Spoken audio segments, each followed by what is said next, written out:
Hi everyone, TechSphere here, and in this video I'm going to show you how you can insert or remove your SIM card, your nano SIM card, from your iPhone 12, 12 Pro, 12 Pro Max, or 12 Mini. A lot of options here.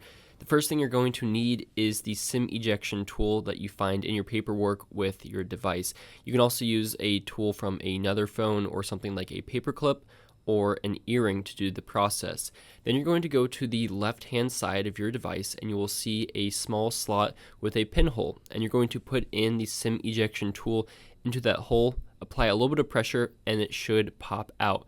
You're going to remove the SIM tray, align your SIM card. For me it was face down, and you make sure it is in based off how it fits with the diagonal corner.